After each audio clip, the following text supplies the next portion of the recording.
বাংলার মুখ্যমন্ত্রী কাল তেমন কথা বলেছেন। দেখুন, বলছে উদ্বাস্তুদের তো আমরা নাগরিকত্ব দিয়েই রেখেছি। তারা কি কন্যাশ্রী পায় না? তারা কি রূপশ্রী পায় না? তারা কি রেশন পায় না? তারা কি ভোট দেয় না? হ্যাঁ, দেয় তো। কিন্তু যখন বাছাই হবে, ভোট দেওয়ার ভোটের কার্ডটা কি করে পেলে, তখন সে দেখাতে পারবে না তার বাপ ঠাকুর দাদা তারা এই ভারতীয় নাগরিক, অবিভক্ত ভারতেরই নাগরিক, তারা অন্য কোনো দেশ থেকে আসেনি, এটা দেখাতে পারবে না। এবং তার বাপ ঠাকুর দাদা যদি এসেও থাকে, দেখাতে পারবে না পাসপোর্ট করে এসেছিল, পালিয়ে এসেছে।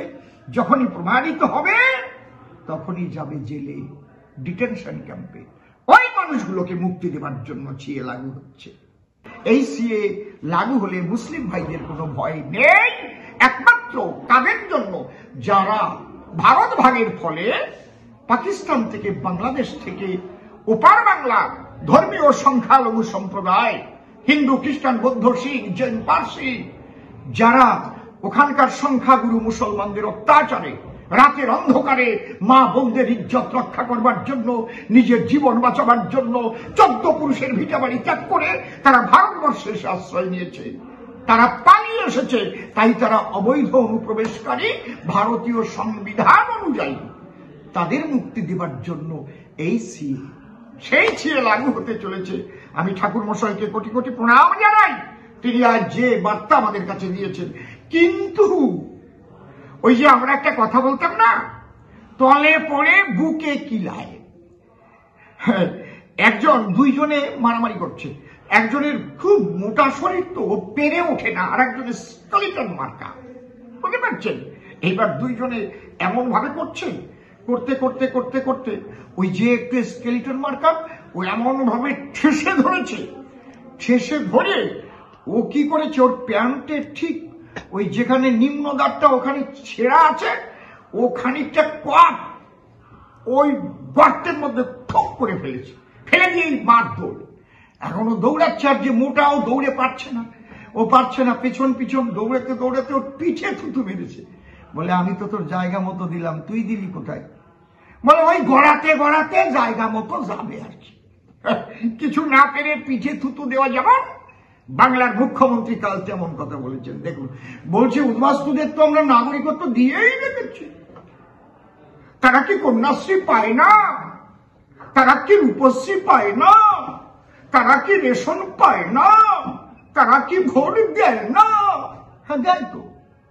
কিন্তু যখন বাছাই হবে, ভোট দেওয়ার ভোটের কার্ডটা কি করে পেলে, তখন সে দেখাতে পারবে না তার বাপ ঠাকুর দাদা তারা এই ভারতীয় নাগরিক, অবিভক্ত ভারতেরই নাগরিক, তারা অন্য কোনো দেশ থেকে আসেনি, এটা দেখাতে পারবে না। এবং তার বাপ ঠাকুর দাদা যদি এসেও থাকে, দেখাতে পারবে না পাসপোর্ট করে এসেছিল, পালিয়ে এসেছে। যখনই প্রমাণিত হবে তখনই যাবে জেলে, ডিটেনশন ক্যাম্পে। ওই মানুষগুলোকে মুক্তি দেওয়ার জন্য সিএ লাগু হচ্ছে।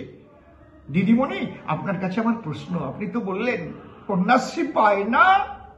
ও কি সুন্দর সুরে বলে। তাহলে যখন কেউ চাকরি পায় 71 সালের আগের দলিলটা চায় কেন? কন্যাশ্রী পাওয়া কি নাগরিকত্ব? রেশন পেলেই সে নাগরিক কতক্ষণ? তদন্ত না হচ্ছে যতক্ষণ। তাই এনআরসি হচ্ছে তদন্ত আজ না হোক কাল হবে। তার আগে সিএ লাগু করে এই মানুষগুলোকে মুক্তি দেবে। এদের উদ্বাস্তু তকমা চিরতরে উঠে যাবে, একমাত্র ভারতীয় জনতা পার্টি ছাড়া আর ভারতবর্ষে কোনো দল নেই। তাই সমস্ত উদ্বাস্তুরা, সমস্ত মতুয়া সম্প্রদায়ের মানুষ এক লক্ষ্যে চলো, ঐক্যবদ্ধ হয়ে আগামী লোকসভা ভোটে সবাই একচেটিয়া ভারতীয় জনতা পার্টিকে ভোট দিয়ে আমার অমিত শাহজির আশা পূর্ণ করো। আমার মোদিজির হাতে 35টা পদ্ম ফুল আমরা ফুটিয়ে দেব। শুনবেন কি বলেছে মমতা ব্যানার্জি, আমাদের মাননীয় মুখ্যমন্ত্রী? শুনলেন তো তার কথা? শুনলেন তো? দেখেন তাহলে তিনি কি বলছেন, কিন্তু জিআরপিতে ধরছে 71 সালের আগের দলিল চাইছে। আপনি এসসি কার্ড করতে যাবেন, পাসপোর্ট করতে যাবেন, সেখানে কিন্তু এই সিএটা লাগু হয়ে গেলে 2014 সালের 31শে ডিসেম্বরের মধ্যে যারা এসেছে পালিয়ে আসুক, আর পাসপোর্ট করে এসে ভিসা শেষ হয়ে গেলে না যাক, সবাই মুক্তি পাবে। তাই আমরা আনন্দে একটা গান গাইব।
তোমাদের নাগরিকত্ব কেউ নিতে পারবে না, সিএ কারো নাগরিকত্ব হরণ করার কোন বিল নয়।